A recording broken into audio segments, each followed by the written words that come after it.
안녕하세요. 취준생의 성장 멘토 꼼파언입니다. 오늘은 2021년 상반기 공채 IBK 기업은행 자소서 분석 영상으로 찾아왔습니다. 늘 그렇듯이 저도 여러분들과 100% 똑같은 IBK 기업은행 지원자라고 가정하고 모집 요강과 지원서 항목을 직접 모두 확인하고 기업 분석과 최신 뉴스 기사 검색 그리고 자소서 항목 분석을 해봤습니다.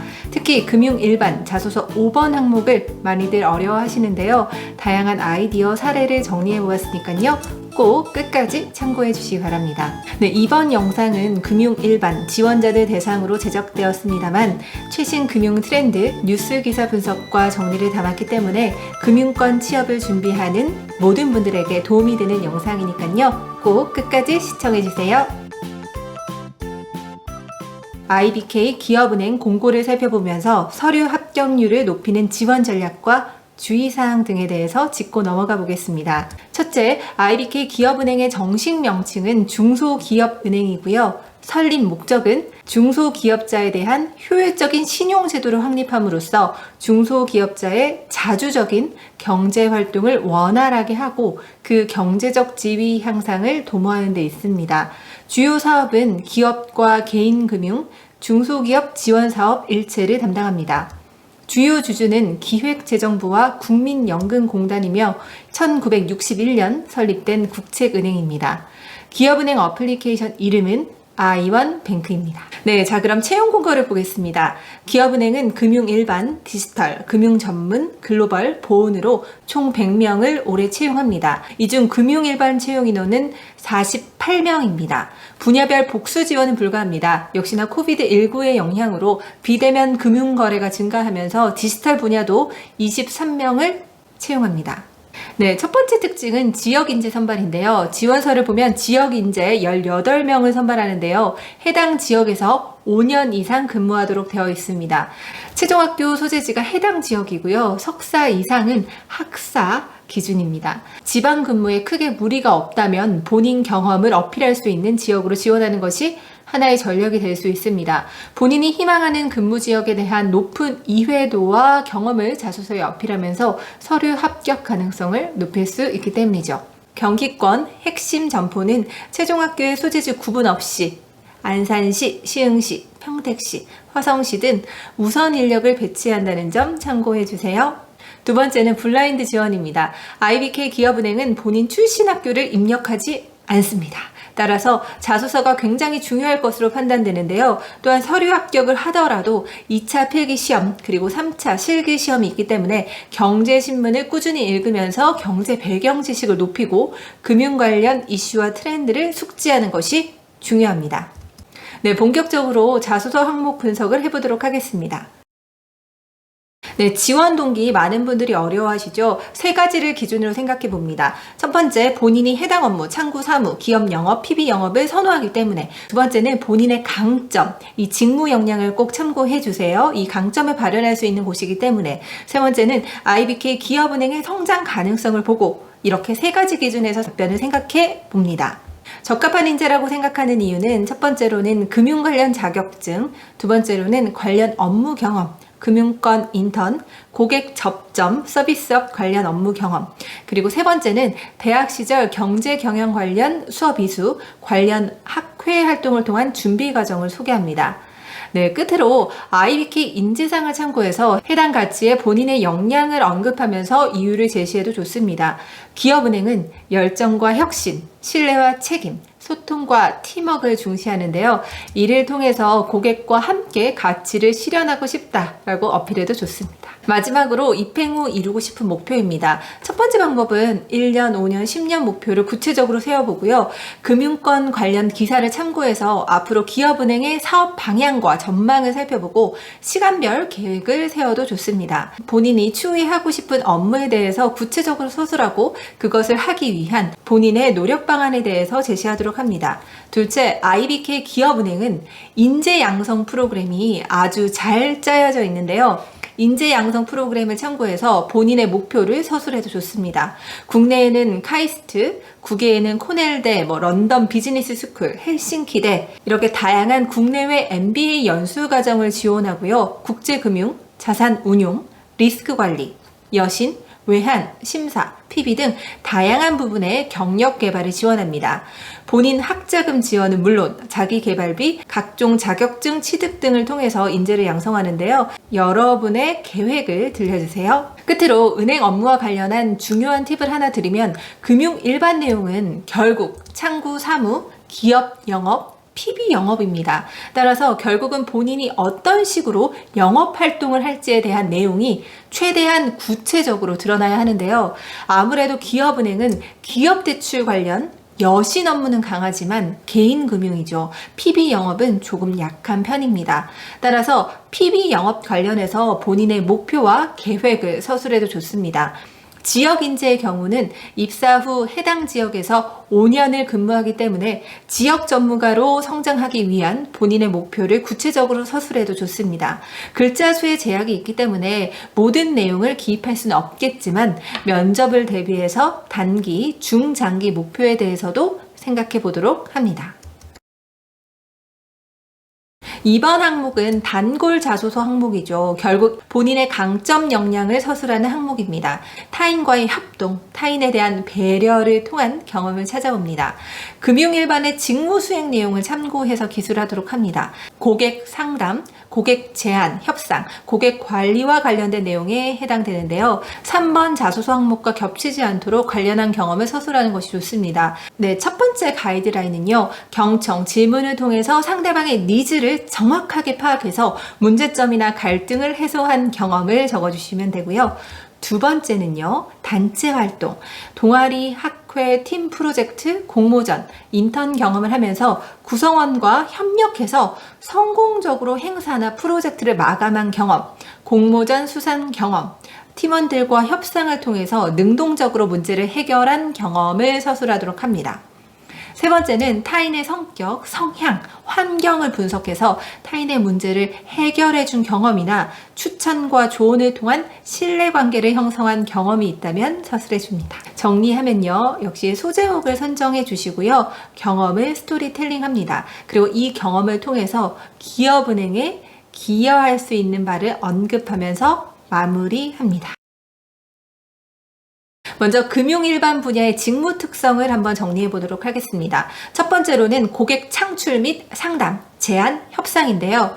영업점 및 본점에서 가게, 기업 대출 관련 개인 기업 고객 발굴 및 영업 활동을 수행하죠. 첫째, 고객의 니즈에 맞는 금융상품을 선택하고 구성해서 고객에게 알기 쉽게 설명하는 커뮤니케이션 능력이 필요하죠. 두 번째는 고객 정보에 대해서 지속적으로 업데이트하고 고객과의 접점 마련을 위한 다양한 마케팅 활동을 추진하는 것이 중요합니다. 이렇게 얻은 고객의 데이터를 분석해서 가장 적합한 금융 서비스를 제공하는 분석력이 필요합니다. 셋째, AI가 제공할 수 없는 각 개인의 특수한 상황에 맞는 상품을 제안할 수 있도록 금융상품 관련 지식을 갖추는 게 아주 중요하겠죠. 그 밖에 투자 관련 상담 시 고객 니즈를 파악해서 정보를 제공하고 제안하는 협상력, 설득력도 필요합니다. 두 번째는 고객 관리 및 거래 약정 심사 등 기승인된 대출 상품 관련해서 해당 고객이죠. 개인 기업의 상환 상태를 점검하고 금융상품 가입을 위한 고객의 제반 서류를 또 점검하고 관련 규정에 의거해서 금융거래가 진행되는지 점검하는 업무입니다. 또한 리스크 관리 굉장히 중요하죠. 이를 위해서 고객 데이터 활용 능력, 그리고 서류 등을 꼼꼼하게 체크하는 이런 꼼꼼한 성격, 재무제표 이해 및 활용 능력, 책임감, 그리고 문제 해결 능력을 필요로 합니다. 직무기술서를 참고해서 여러분이 가장 중요하다고 생각하는 역량을 서술하고요. 이를 뒷받침할 수 있는 구체적인 본인의 성공 사례를 서술하도록 합니다. 첫 번째, 필요 지식과 관련된 부분은 본인의 자격증 취득 관련 노력, 그리고 경제 경영 재무 관련 수업 이수 경험, 각종 학회, 공모전 입상 경험을 예로 들 수 있습니다. 필요 기술은 주로 커뮤니케이션과 관련한 능력, 서비스 마인드, 상대방 눈높이에 맞춘 설명 능력 등을 예시로 들 수 있습니다. 한 예로 금융소비자보호법이 올해 3월 25일부터 시행되고 있는데요. 금소법은 금융소비자의 권익을 강화하기 위해서 규정한 법입니다. 일부 상품 판매 시 적용되던 금융상품 6대 판매 원칙이 모든 금융상품으로 확대 적용되는데요. 기존보다 은행 창구가 더 붐비는 이유는 두 가지로 정리해 볼 수 있습니다. 첫째, 비대면 거래 증가로 인한 점포 폐쇄도 하나의 이유가 될 수 있고요. 둘째, 최근 금융소비자법의 시행으로 창구에서 고객에게 설명해야 하고 안내해야 하는 약관들이 늘어나고 있기 때문입니다. 금융인에게는 익숙한 용어들이지만 일반 고객들에게는 금융용어는 낯설고 또 어렵습니다. 고객의 입장에서 약관을 설명하고 고객을 이해시키는 것이 무엇보다 중요합니다. 앞으로 금융상품에 대해 정확하게 이해하지 못한 소비자에게 금융상품을 가입시키거나 또 서명을 요구하는 업장 및 직원에게는 징벌적 과징금과 과태료가 부과됩니다. 따라서 금융소비자법 시행과 관련해서 필요 역량에 대해서 강조하여 서술하는 것도 좋습니다. 4번은 하나의 단어를 통해서 여러분의 강점, 역량을 드러내는 항목입니다. 나의 강점을 단어로 표현하는 것일 뿐인데요. 다른 자소서 항목에서 서술하지 않은 강점이나 역량 중에 하나를 선택해서 서술하도록 합니다. 소제목을 나의 강점이 한눈에 들어올 수 있도록 선정해서 면접관의 관심을 끄는 것도 하나의 전략입니다. 경험, 사례, 선택 등 이야기 소재는 꾸며내서는 안 되겠죠. 면접에 관련 질문이 나올 수 있으니까요. 글로 쓰기 전에 그 단어를 선정한 이유를 말로 한번 풀어보면서 생각을 정리해 보도록 합니다. 네, 주의사항인데요. 이 부분도 직무기술서에 나와 있는 필요 기술, 필요 지식, 직무 수행 태도와 연결될 수 있어야 합니다. 가능하다면 수치, 결과로 여러분의 강점을 증명할 수 있도록 합니다. 네, 마지막 항목입니다. 가장 까다롭고 어려운 항목인데요. 총 4가지 사업 아이디어를 정리해 봤습니다.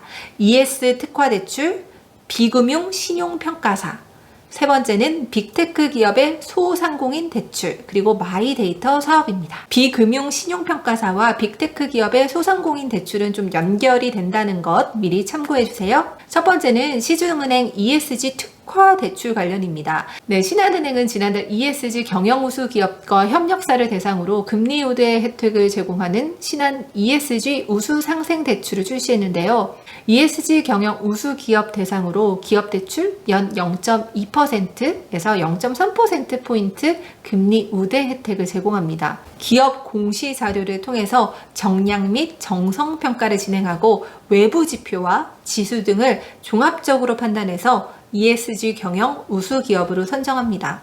환경 분야는 친환경 설비 확충 및 온실가스 배출 활동을 고려해서 대출을 실시하는데요. 사회적 책임 분야에서는 협력 업체와의 상생 경영, 사회공헌 활동 등을 통한 지역사회 환원 등을 평가합니다. ESG 특화 대출은 말 그대로 비재무적 평가 요소인 환경, 책임, 투명 경영 관련해서 기업의 긍정적인 참여를 유도할 수 있다는 장점이 있는데요. 네, 단점으로는 이 비재무적인 요소가 강한 ESG 경영 우수 기업을 선정할 수 있는 기준을 어떻게 세울 것인가, 그리고 리스크 관리가 생명인 은행 입장에서 어떤 기준으로 ESG 경영 우수 기업을 선정할 것인지에 대한 우려가 있을 수 있습니다.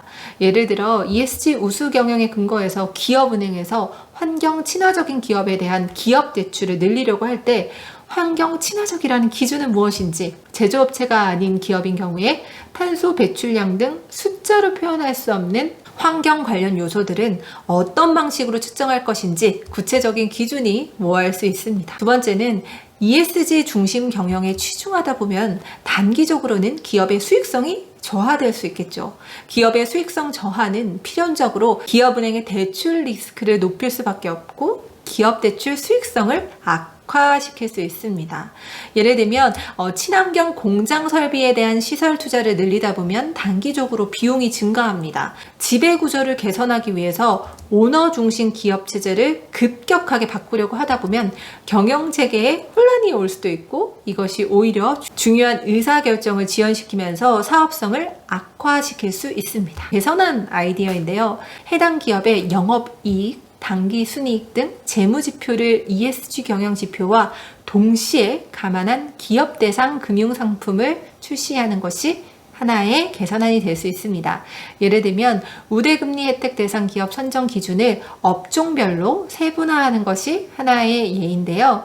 제조업, 식품, 유통업은 재무지표를 40%, ESG 경영지표를 60%로 설정할 수 있습니다. 제조업과 유통업의 경우에는 환경 친화 설비 등을 도입하는 것은 장기적으로 시설 비용을 절감시키고 기업 가치를 높이는 것이기 때문에 ESG 경영지표 평가 비중을 높일 수 있고요. 금융, IT, 기타 플랫폼 기업은 재무지표 60%, ESG 경영지표 40%를 설정을 할 수 있습니다.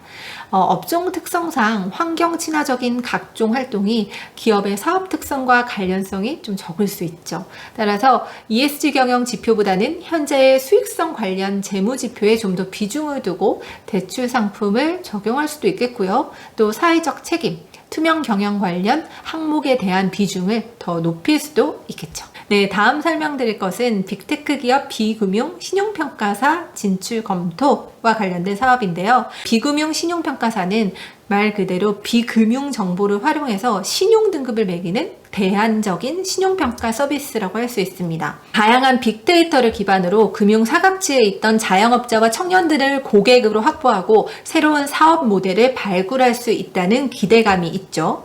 온라인 쇼핑과 검색 정보 등 비금융 정보를 활용해서 개인의 신용 등급을 매기는 제도입니다. 비금융 신용평가는 현재 이동통신 3사, SK텔레콤, KT, LGU+, 그리고 네이버 파이낸셜, 카카오페이, 비바리 퍼블리카 등이 신청을 검토 중에 있습니다. 네, 다음은 네이버 파이낸셜 미래에셋캐피탈의 스마트 스토어 사업자 대출 관련 기사인데요.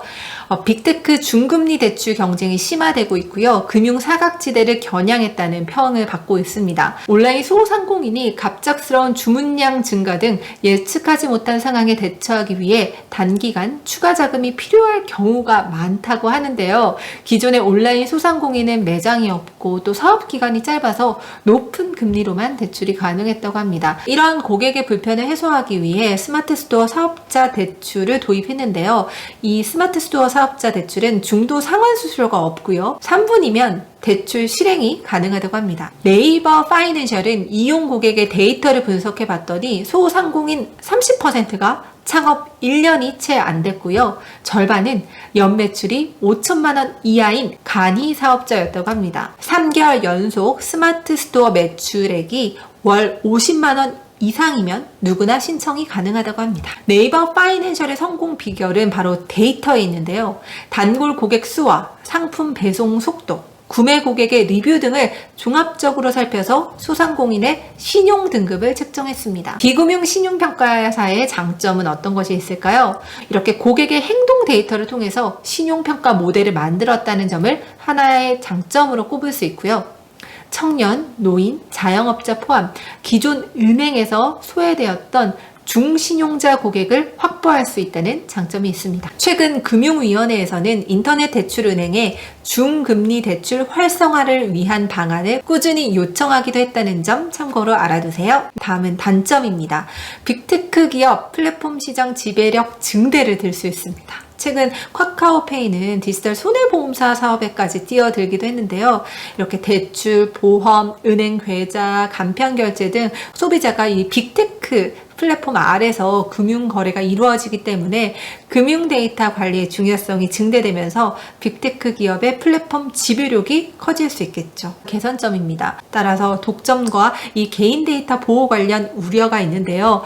정부의 가이드라인과 규제 정립이 필요합니다. 은행의 리스크 부담을 줄여주기 위해서 금융정보와 비금융정보를 절충해서 사각지대에 있는 계층에 중금리 대출을 할 수 있는 방안에 대해서 개선점을 생각해 보는 것도 하나의 예가 될 수 있습니다. 네, 끝으로 마이데이터 사업인데요. 마이데이터 사업은 은행, 카드, 통신회사 등 흩어져 있던 금융정보를 한 곳에 모아서 쉽게 조회하고 신용관리까지 도와주는 서비스입니다.